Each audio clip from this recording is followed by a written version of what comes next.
한 남자가 스승의 집 사랑채에서 목을 맸습니다.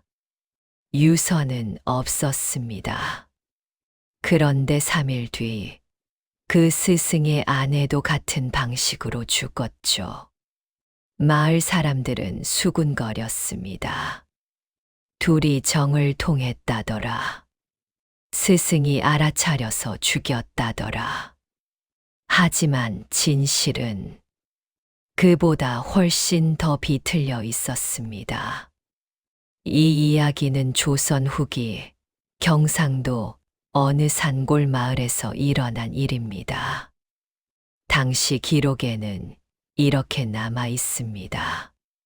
한 제자가 스승의 집에서 스스로 목숨을 끊었고, 사흘 뒤 그 집 안 주인 또한 같은 방식으로 세상을 떠났다. 마을 사람들은 간통을 의심했으나 진실은 아무도 알지 못했다. 지금부터 그 진실을 말씀드리겠습니다. 좋아요, 구독은 영상 제작에 큰 힘이 됩니다. 경상도 어느 산골 마을 이야기입니다. 이 마을은 첩첩산중 깊은 곳에 자리 잡고 있었습니다. 한양에서 사흘을 걸어야 닿을 수 있는 곳이었죠. 마을엔 20채 남짓한 집들이 모여 있었고, 그 중 가장 큰 집이 바로 김진사의 집이었습니다. 김진사. 본명은 김동준. 나이는 50세. 그는 젊은 시절 과거 시험을 보았으나 급제하지 못했습니다. 하지만 집안이 유복했기에 학문을 계속할 수 있었고, 마을에서는 그를 스승으로 모시는 이들이 많았습니다. 김진사에게는 두 아들이 있었습니다. 첫째 아들은 28배 관직에 나갔고, 둘째 아들은 장사를 하러 한양으로 떠났습니다. 그러니 김진사의 집엔 늙은 하인 둘과 하녀 하나만 남아 있었습니다. 그런데 5년 전 김진사에게 큰 변화가 생겼습니다. 장가를 든 것입니다. 김진사의 첫 부인은 10년 전에 병으로 세상을 떠났습니다. 김진사는 홀로 지내다가 어느 날 마을의 한 농부에게서 제안을 받았습니다. 그 농부의 이름은 박씨. 박씨는 김진사에게 큰 빚을 지고 있었습니다. 쌀 100섬에 해당하는 돈이었죠. 박씨는 빚을 갚을 길이 없었습니다. 그래서 김진사에게 이렇게 말했습니다. 제 딸을 드리겠습니다. 김진사는 처음엔 거절했습니다. 나이 차이가 너무 많았으니까요. 하지만 마을 사람들은 이렇게 말했습니다. 어르신, 혼자 사시기 외로우시지 않습니까? 나이 들어 시중 들 사람이 필요하지 않습니까? 결국 김진사는 어쩔 수 없이 제안을 받아들였습니다. 그렇게 해서 소향이 김진사의 집으로 들어왔습니다. 소향. 나이는 25. 김진사보다 28살 어렸습니다. 혼례는 조촐하게 치러졌습니다. 마을 사람들은 수군거렸습니다. 저 나이에 젊은 색시를 맞다니. 양반의 체면도 없네. 하지만 김진사는 신경 쓰지 않았습니다. 소향은 말이 없는 여인이었습니다. 김진사가 말을 걸어도 짧게 대답할 뿐이었습니다. 웃는 모습을 본 적도 없었습니다. 울거나 슬퍼하는 모습도 없었습니다. 그저 매일 아침 일찍 일어나 청소를 하고 밥을 짓고 김진사의 옷을 빨고 김진사가 부르면 방으로 들어갔습니다. 소향의 눈빛은 늘 공허했습니다. 어딘가 먼 곳을 바라보는 것 같았습니다. 김진사는 이런 소향이 불만스럽진 않았습니다. 오히려 편했습니다. 말이 많고 성격이 밝은 여인은 피곤했으니까요. 김진사는 생각했습니다. 이 정도면 충분하다. 집안을 돌보고 밥을 지어주고 그것이면 됐다. 그렇게 5년이 흘렀습니다. 소향은 여전히 말이 없었고 김진사는 불만 없이 모든 것이 만족스러웠습니다. 그러던 어느 봄날이었습니다. 대문을 두드리는 소리가 들렸습니다. 하인이 문을 열자 한 청년이 서 있었습니다. 청년은 갓을 쓰고 남색 도포를 입고 있었습니다. 얼굴은 단정했고 눈빛은 맑았습니다. 청년이 허리를 굽히며 말했습니다. 김진사 어른을 뵙고 싶습니다. 김진사가 나왔습니다. 청년은 더 깊이 허리를 굽혔습니다. 소인은 한양에서 온 이한윤이라 하옵니다. 어른의 학문이 높으시다는 소문을 듣고 가르침을 받고자 이렇게 찾아왔습니다. 김진사는 청년을 살폈습니다. 나이는 얼마나 되었는가? 29입니다. 과거는 보았는가? 3번 보았으나 모두 떨어졌습니다. 집안은 한양에 살고 있으나 부모님은 모두 돌아가셨습니다. 김진사는 고개를 끄덕였습니다. 들어오게. 한윤이 사랑채로 들어갔습니다. 사랑채는 마당 건너편에 있었습니다. 안채와는 10m 정도 떨어져 있었죠.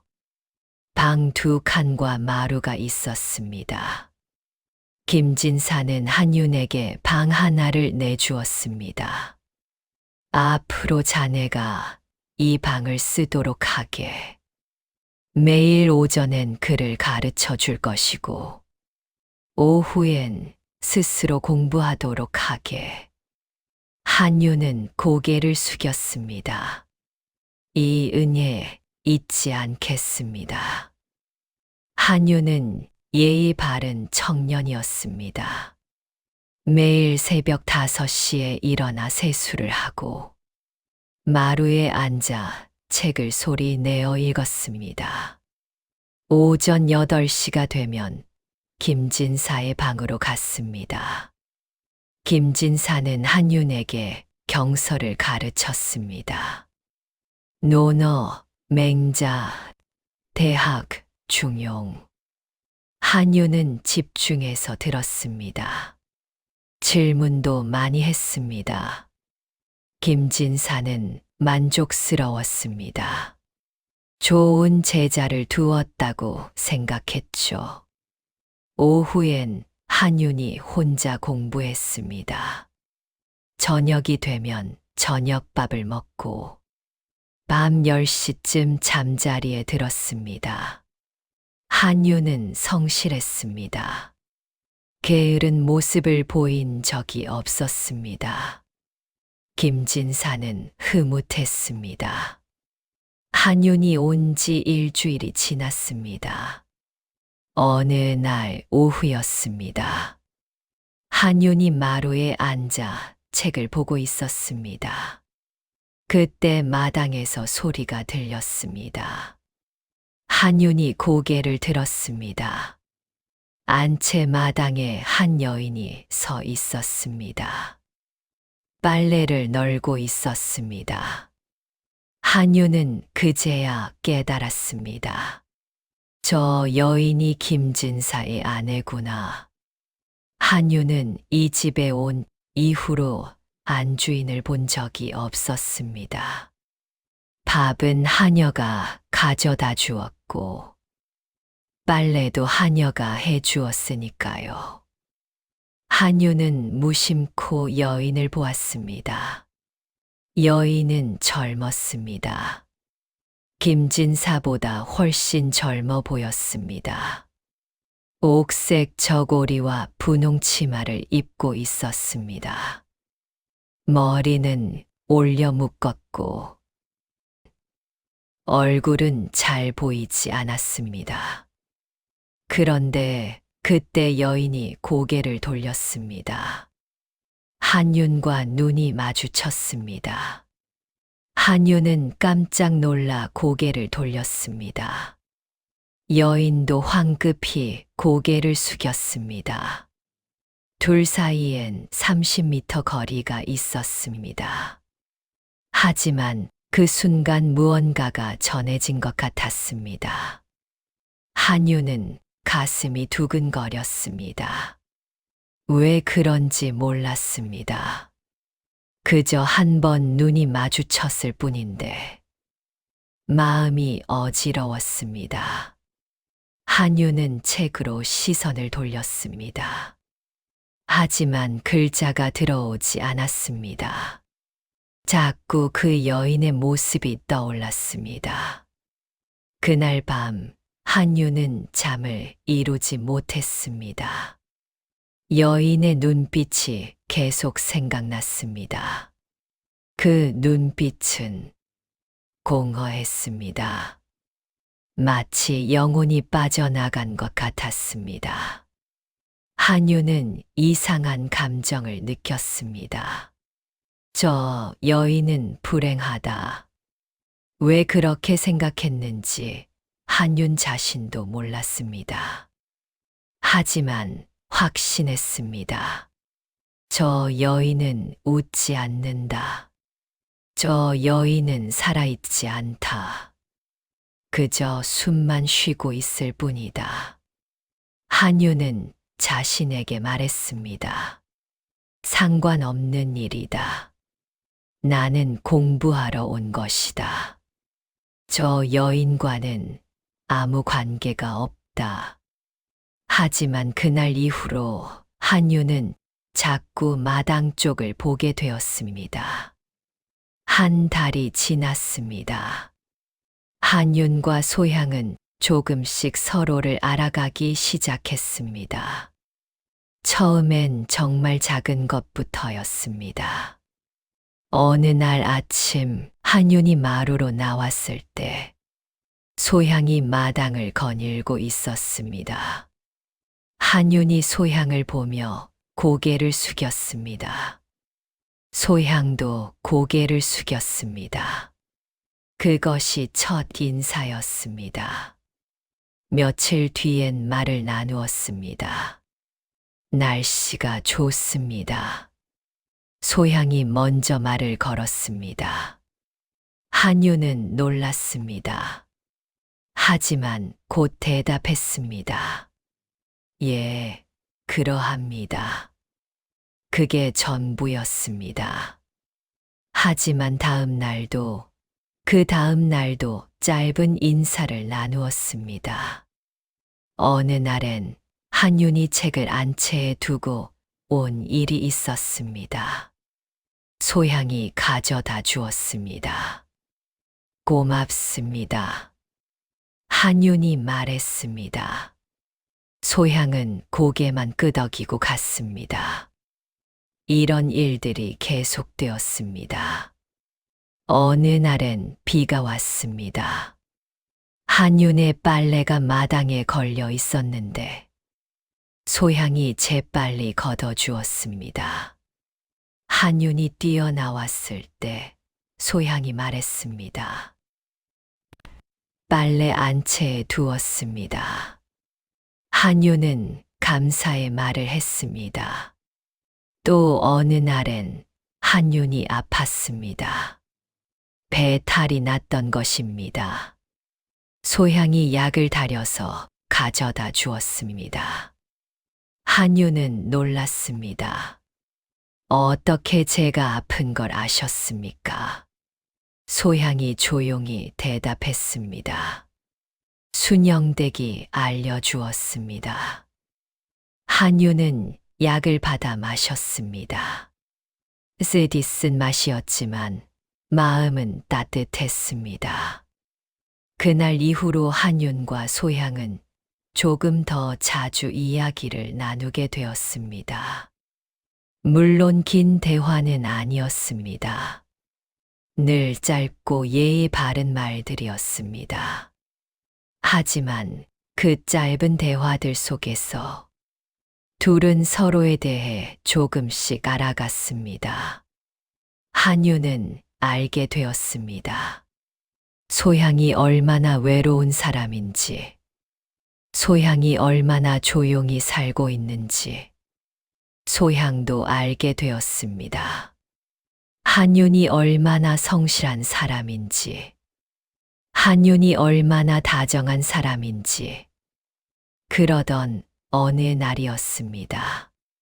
한윤이 마루에 앉아 책을 보고 있었습니다. 소향이 차를 가져왔습니다. 한윤은 고개를 들었습니다. 소향이 차를 내밀었습니다. 한윤이 찻잔을 받았습니다. 그 순간 손가락이 스쳤습니다. 둘 다 얼어붙었습니다. 시간이 멈춘 것 같았습니다. 한윤의 심장이 미친 듯이 뛰었습니다. 소향의 손이 떨렸습니다. 소향이 황급히 손을 거두었습니다. 한윤은 찻잔을 꽉 쥐었습니다. 소향이 물러났습니다. 한윤은 숨을 쉬지 못했습니다. 소향이 안채로 들어갔습니다. 한윤은 한참을 가만히 앉아 있었습니다. 그날 밤 한윤은 잠을 이루지 못했습니다.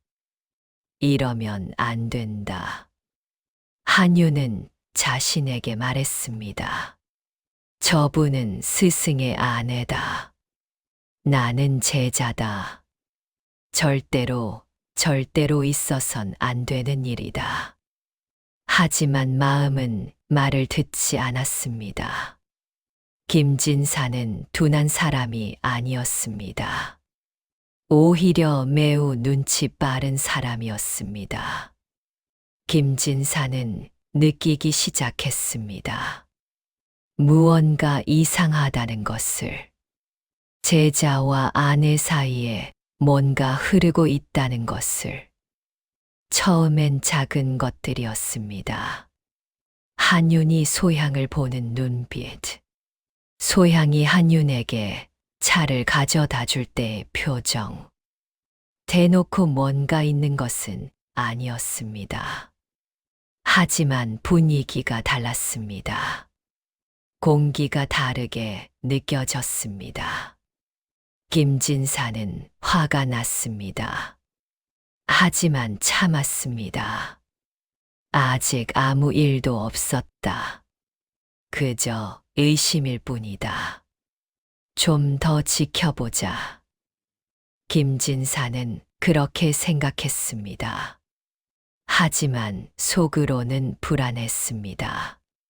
젊은 남자와 젊은 여자가 한 집에 있다. 그것도 매일매일. 무슨 일이 생기지 않는 게 오히려 이상한 일 아닌가. 김진사는 후회하기 시작했습니다.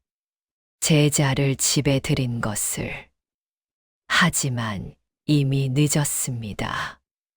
그해 여름 장마가 찾아왔습니다.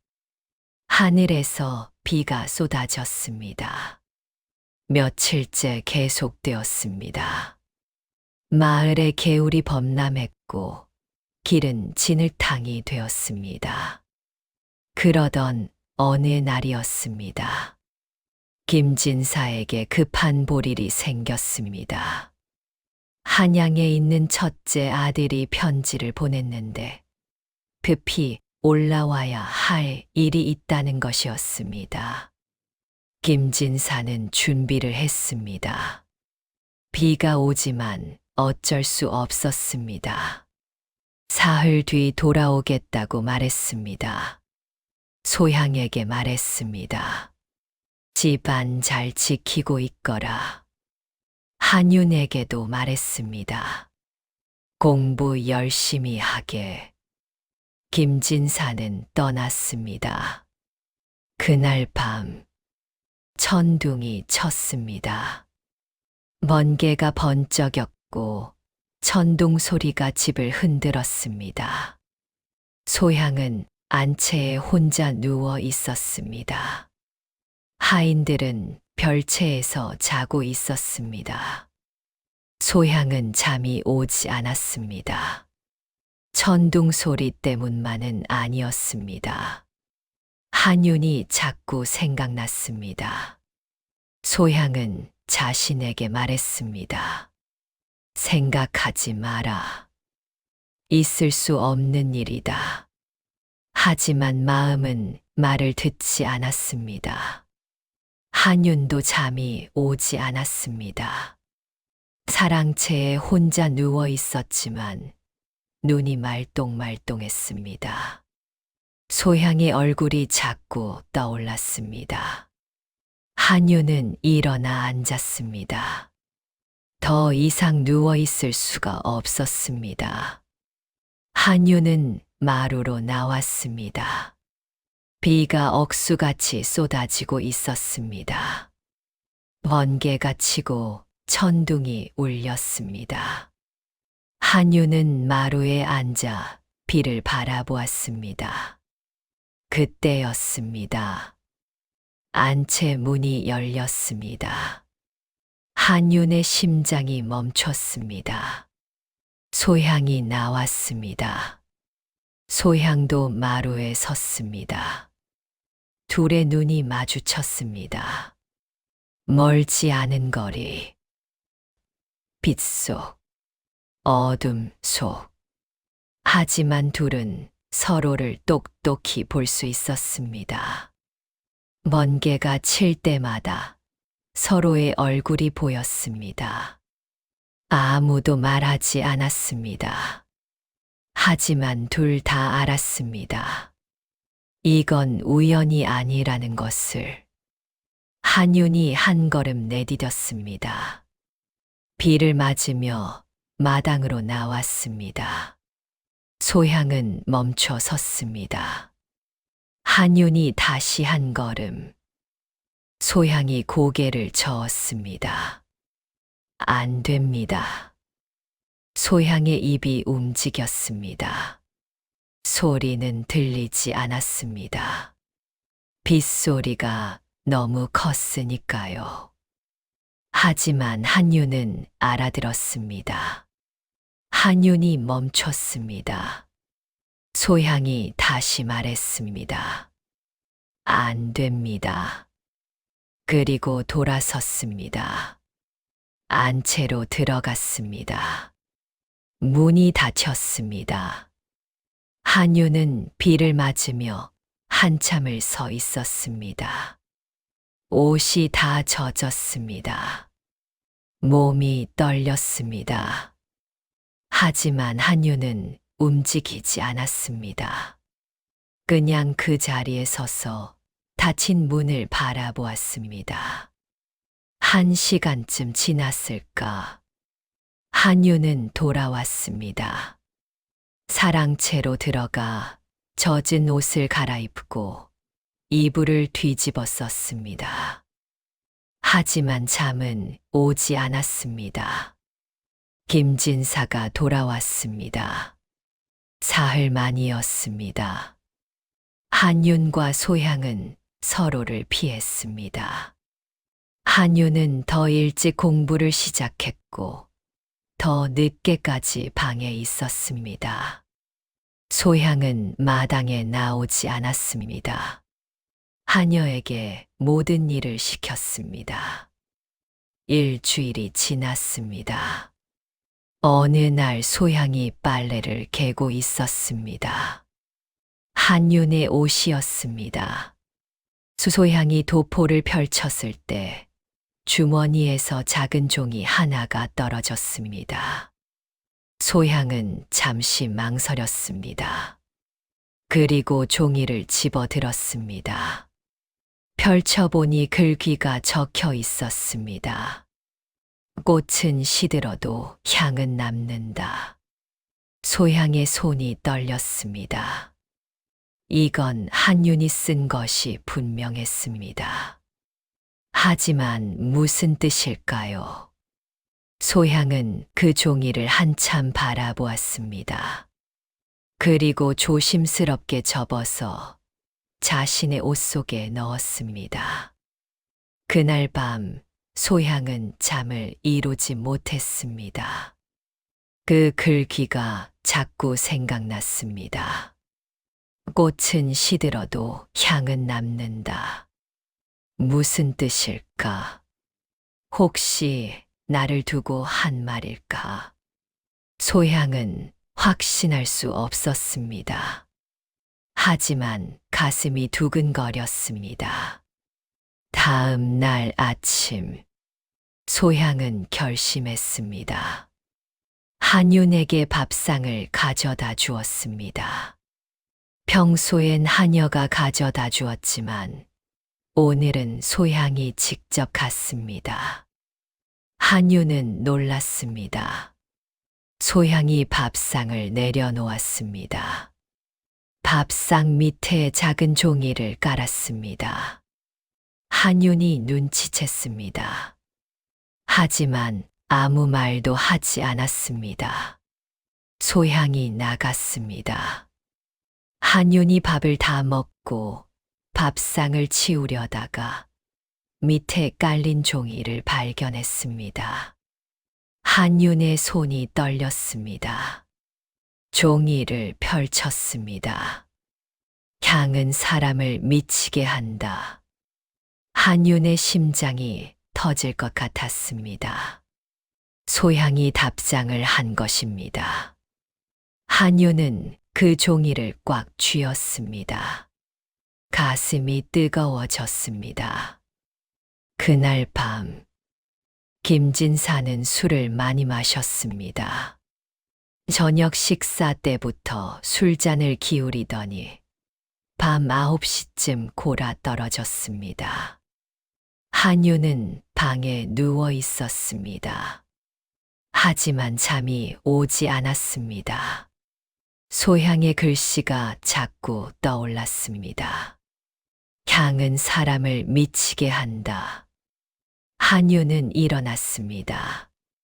사랑채 문을 열고 나왔습니다. 마당엔 달빛이 가득했습니다. 한윤은 뒤뜰로 갔습니다. 뒤뜰엔 나무들이 심어져 있었고 작은 연못이 있었습니다. 한윤은 연못가에 섰습니다. 얼마나 지났을까? 발소리가 들렸습니다. 한윤이 돌아봤습니다. 소향이 서 있었습니다. 둘은 한참을 서로를 바라보았습니다. 소향이 먼저 입을 열었습니다. 오시면 안 됩니다. 소향의 목소리는 떨리고 있었습니다. 한윤이 대답했습니다. 압니다. 소향이 다시 말했습니다. 이러면 우리 둘 다 죽습니다. 한윤이 고개를 끄덕였습니다. 압니다. 그런데 왜 여기 나오셨습니까? 소향이 물었습니다. 한윤은 대답하지 못했습니다. 소향이 다시 물었습니다. 왜 저에게 그런 글을 남기셨습니까? 한윤이 입을 열었습니다. 모르겠습니다. 그저 당신이 불행해 보였습니다. 소향이 슬픈 표정을 지었습니다. 저는 원래 불행합니다. 이 집에 시집 온 날부터 한윤이 다가갔습니다. 소향은 물러서지 않았습니다. 한윤이 말했습니다. 저도 불행합니다. 당신을 본 날부터 소향이 울기 시작했습니다. 눈물이 볼을 타고 흘러내렸습니다. 저는 단 한 번도 행복한 적이 없었습니다. 소향의 목소리는 작고 떨렸습니다. 스물의 아버지 빚 때문에 이 집에 팔려왔습니다. 김진사는 저를 사람으로 보지 않습니다. 그저 집안일을 하는 하녀처럼 대합니다. 밤이 되면 저는 죽고 싶습니다. 한유는 더 이상 참을 수 없었습니다. 한 걸음 더 다가가 소향의 손을 잡았습니다. 소향이 놀라 손을 빼려 했지만 한윤이 꽉 잡았습니다. 도망가십시다. 한윤이 말했습니다. 소향이 고개를 저었습니다. 어딜 가겠습니까? 우린 조선 땅 어디에도 갈 곳이 없습니다. 한윤이 말했습니다. 한양으로 갑시다. 아니면 더 먼 곳으로. 제가 당신을 지키겠습니다. 소향이 쓰게 웃었습니다. 그럴 수 없습니다. 김진사가 찾아낼 것입니다. 관가에 알릴 것입니다. 우린 둘 다 죽임을 당할 것입니다. 한윤이 소향의 두 손을 꽉 잡았습니다. 그럼 어쩌란 말입니까? 이대로 당신을 두고 떠나란 말입니까? 소향이 한윤을 바라보았습니다. 달빛 아래 한윤의 얼굴이 보였습니다. 그 눈엔 진심이 담겨 있었습니다. 소향은 생각했습니다. 이 사람은 진짜다.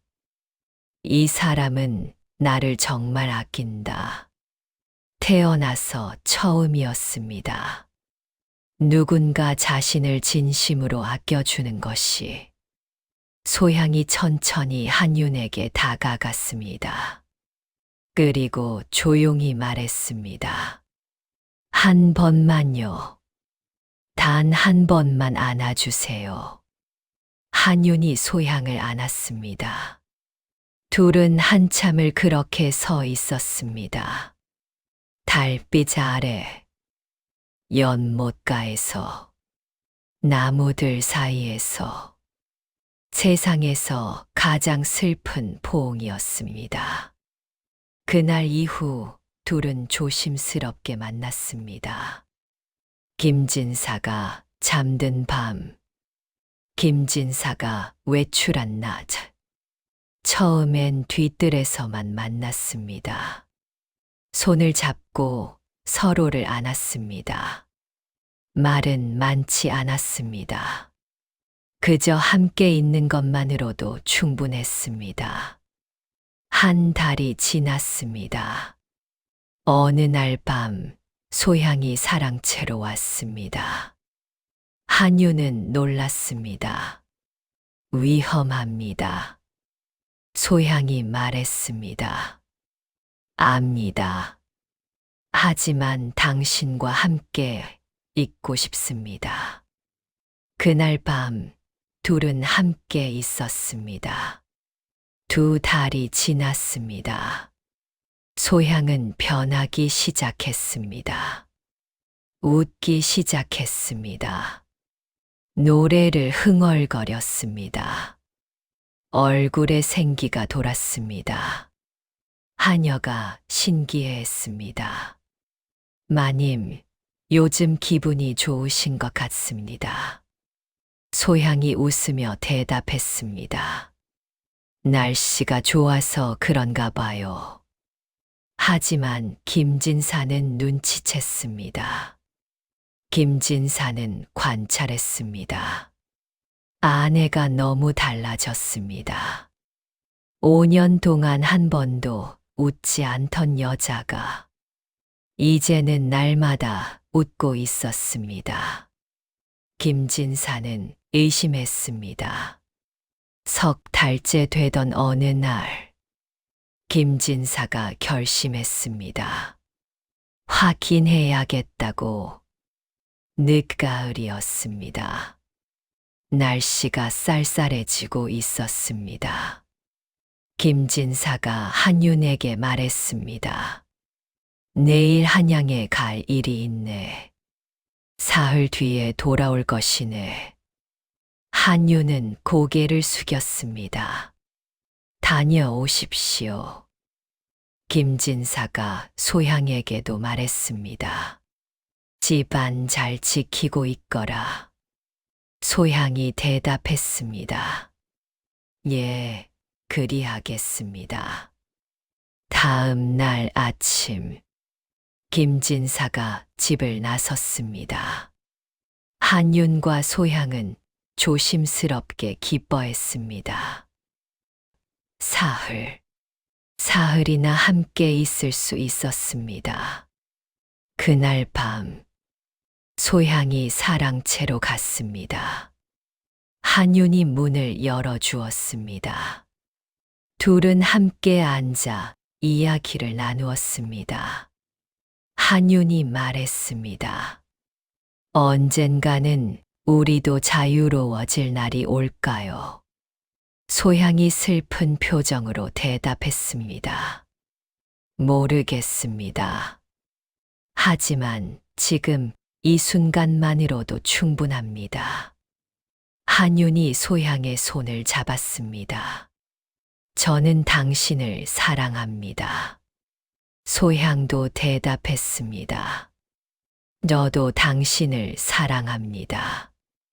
조선시대의 사랑이라는 말을 입에 담는 것, 그것만으로도 금기였습니다. 하지만 둘은 그 말을 했습니다.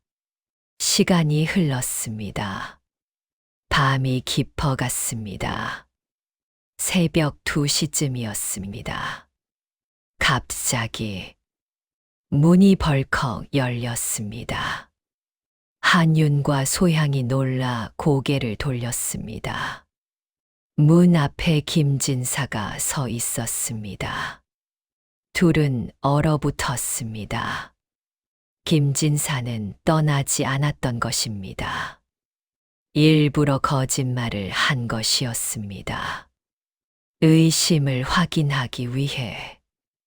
김진사는 집 뒤편 창고에 숨어 있다가 소향이 사랑채로 가는 것을 지켜봤습니다. 그리고 1시간을 기다렸습니다. 이제 확실해졌습니다. 김진사는 아무 말도 하지 않았습니다. 그저 둘을 번갈아 보았습니다. 한윤은 창백해졌습니다. 소향은 떨기 시작했습니다. 김진사가 천천히 입을 열었습니다. 내일 아침까지 기다려주지. 그리고 천천히 문을 닫고 나갔습니다. 한윤과 소향은 움직이지 못했습니다. 끝이었습니다. 모든 것이 끝났습니다. 다음 날 아침, 김진사가 한윤을 불렀습니다. 한윤은 김진사 앞에 무릎을 꿇었습니다. 김진사는 차갑게 말했습니다. 짐을 싸라. 스승님, 말대꾸 하지 마라. 당장 떠나라. 한윤은 고개를 숙였습니다. 그리고 조심스럽게 물었습니다. 소향은 어찌 하실 겁니까? 김진사가 냉소를 지었습니다. 내가 상관할 일이 아니다. 한윤이 다시 말했습니다. 저를 죽이십시오. 소향은 아무 잘못이 없습니다. 김진사가 소리쳤습니다. 닥쳐라. 내가 내 제자였다는 게 창피하다. 내가 내 집에 발을 들였다는 게 수치스럽다. 썩 꺼져라. 한유는 더 이상 말하지 못했습니다. 방으로 돌아갔습니다. 짐을 쌌습니다. 하지만 가슴이 찢어질 것 같았습니다. 소향을 두고 갈 수 없었습니다. 저녁 때였습니다. 한윤이 다시 김진사를 찾아갔습니다. 무릎을 꿇고 애원했습니다. 소향을 저에게 주십시오. 김진사가 비웃었습니다. 미쳤구나. 한윤이 말했습니다. 제 목숨을 드리겠습니다. 대신 소향만 자유롭게 해 주십시오. 김진사가 차갑게 말했습니다. 내 목숨이 뭐가 대수냐? 넌 이미 죽은 목숨이다. 내일 아침 관가에 고발할 것이다. 한윤의 얼굴이 창백해졌습니다. 조선시대 간통죄는 사형이었습니다. 특히 스승의 아내와 제자라면 더더욱 무거운 죄였습니다. 둘 다 곤장을 맞고 죽거나 교수형에 처해질 것이었습니다. 김진사가 덧붙였습니다. 너만 죽는 게 아니다. 소향도 함께 죽는다. 내 체면도 망가진다. 하지만 어쩔 수 없다. 이건 법이다. 한윤이 붙잡으려 했지만 소향은 뿌리치고 나갔습니다. 그날 밤 소향이 조심스럽게 사랑채로 왔습니다. 한윤이 문을 열어주었습니다. 소향의 눈은 붉게 충혈되어 있었습니다. 소향이 말했습니다. 도망가세요. 한윤이 고개를 저었습니다. 당신을 두고 갈 수 없습니다. 소향이 눈물을 흘리며 말했습니다. 제발요. 저 때문에 죽으면 안 됩니다. 한윤이 물었습니다. 당신은요? 당신은 어떻게 됩니까? 소향이 슬픈 표정으로 대답했습니다. 저는 괜찮습니다. 한윤이 소리쳤습니다. 거짓말. 내일 관가에 알리면 당신도 죽습니다. 소향이 조용히 말했습니다. 그럼 죽는 거죠. 어차피 저는 이미 죽은 목숨입니다. 한윤이 소향의 손을 잡았습니다. 같이 갑시다. 지금 당장. 밤을 틈타 도망갑시다. 소향이 고개를 저었습니다. 어딜 가겠습니까? 우린 이미 끝났어요. 도망가면 전국의 수배가 내려질 것입니다. 조선 땅 어디에도 우리가 숨을 곳은 없습니다. 한윤이 울기 시작했습니다. 그럼 어쩌란 말입니까?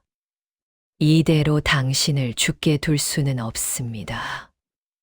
소향이 한윤을 안았습니다. 마지막 안녕이었습니다. 가세요, 제발. 당신만이라도 살아야 합니다. 한윤이 붙잡으려 했지만 소향은 뿌리치고 나갔습니다. 한윤은 무너져 내렸습니다. 다음 날 새벽. 한유는 짐을 쌌습니다. 하지만 떠날 수 없었습니다. 소향을 두고 갈 수 없었습니다. 한유는 하루 종일 방에 앉아 있었습니다. 생각했습니다. 방법이 없을까? 소향을 살릴 방법이 없을까? 그리고 깨달았습니다. 한 가지 방법이 있다는 것을. 저녁이 되었습니다. 한유는 결심했습니다. 책상 앞에 앉아 종이를 꺼냈습니다. 그리고 글을 쓰기 시작했습니다. 소향에게 당신이 살기 위해선 내가 죽어야 합니다. 내가 혼자 죽으면 당신은 피해자가 됩니다. 스승님도 체면 때문에 입을 다물 것입니다. 간통이 아니라 제자가 일방적으로 연모했다가 거절당하고 죽은 것으로 만들 수 있습니다. 부디 살아주세요. 부디 행복하세요. 이 생에서는 이루지 못했지만 다음 생에선 꼭 만나기를 바랍니다. 영원히 당신을 사랑합니다. 한윤. 편지를 다 쓰고 한유는 조심스럽게 접었습니다. 그리고 책상 위에 놓았습니다. 한유는 일어났습니다. 방 안을 둘러보았습니다. 석 달을 지낸 방이었습니다. 소향을 본 방이었습니다. 소향과 함께 있었던 방이었습니다. 한유는 옷에 두른띠를 풀었습니다. 긴 천이었습니다. 한유는 대들보를 올려다 보았습니다. 의자를 가져와 올라갔습니다. 천을 대들보에 묶었습니다. 그리고 목에 걸었습니다. 마지막으로 소향의 얼굴을 떠올렸습니다. 달빛 아래 웃던 모습, 연못가에서 울던 모습, 자신을 안아주던 모습. 미안합니다. 당신을 지켜드리지 못해서. 사랑합니다. 영원히. 그리고 한윤이 의자를 걷어 찼습니다. 다음 날 아침 하인이 한윤의 방문을 열었습니다. 그리고 비명을 질렀습니다. 한윤이 대들보에 목을 매 죽어 있었습니다. 마을이 발칵 뒤집혔습니다. 김진사의 제자가 스스로 목숨을 끊었다는 소문이 퍼졌습니다. 김진사는 책상 위에서 편지를 발견했습니다. 한유는 모든 책임을 자신에게 돌렸습니다. 소향은 아무 잘못이 없다고 썼습니다. 일방적으로 연모했다가 거절당했다고 썼습니다. 김진사는 편지를 불에 태우고 사람들에게 제자가 학문의 좌절로 스스로 목숨을 끊었다고 말했습니다. 한윤의 장례가 치러졌고 시신은 마을 뒷산에 묻혔습니다. 소향은 안채에서 하루 종일 멍하니 앉아만 있었습니다. 밥도 먹지 않았고 말도 하지 않았습니다. 사흘째 되는 날 아침 하녀가 소향의 방문을 열었습니다. 그리고 다시 비명을 질렀습니다. 소향이 대들보에 목을 매 죽어 있었습니다. 한윤과 똑같은 방식이었습니다. 마을은 다시 발칵 뒤집혔습니다. 사람들은 수군거렸습니다. 둘이 정을 통했다더라. 스승이 알아차렸다더라. 제자가 먼저 죽고 아내가 뒤따라 죽었다더라. 간통, 금지된 사랑, 비극적인 죽음. 소문은 빠르게 퍼졌습니다. 김진사는 아무 말도 하지 않았습니다. 그저 조용히 장례를 치렀습니다. 소향의 시신은 김씨 집안 묘지에 묻혔습니다. 한윤의 무덤과는 정반대 방향이었습니다. 장례가 끝난 후 하녀가 김진사에게 조심스럽게 말했습니다. 마님께서 마지막으로 하신 말씀이 있습니다. 하녀가 눈물을 흘리며 전했습니다. 그 사람 혼자 보내면 안 되잖아요. 그게 소향이 남긴 마지막 말이었습니다. 김진사는 아무 말도 하지 못했습니다. 세월이 흘렀습니다. 마을 사람들은 그 이야기를 계속했습니다. 둘이 정을 통했다더라. 스승이 알아차렸다더라. 제자가 먼저 죽고 아내가 뒤따라 죽었다더라. 하지만 진실은 달랐습니다. 한유는 소향을 살리기 위해 죽었습니다. 소향은 한윤을 따라가기 위해 죽었습니다. 조선시대에 허락되지 않는 사랑이었습니다. 가장 큰 문제는 그들이 너무 늦게 만났다는 것입니다. 김진사는 그 후로 10년을 더 살다가 혼자 죽었습니다.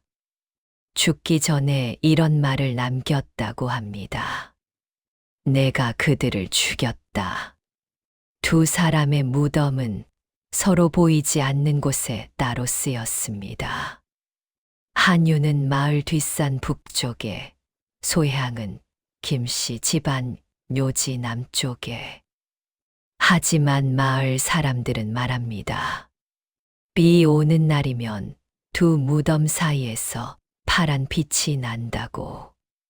나이 든 할머니들은 이렇게 말했습니다. 저건 두 사람의 혼이 만나는 거라고. 이승에서는 이루지 못했지만 저승에서는 함께 있다고. 한 가지는 확실합니다. 조선시대 그들의 사랑은 범죄였습니다. 한윤과 소향 두 사람은 사랑했고 그 사랑 때문에 죽었습니다. 하지만 그 둘의 이야기는 아직까지 살아남았습니다. 비문야담 첫 번째 이야기, 스승의 아내, 그리고 그날 밤의 진실이었습니다. 다음 편에서는 더 흥미롭고 재미있는 이야기로 찾아뵙겠습니다. 구독과 좋아요 부탁드립니다. 감사합니다.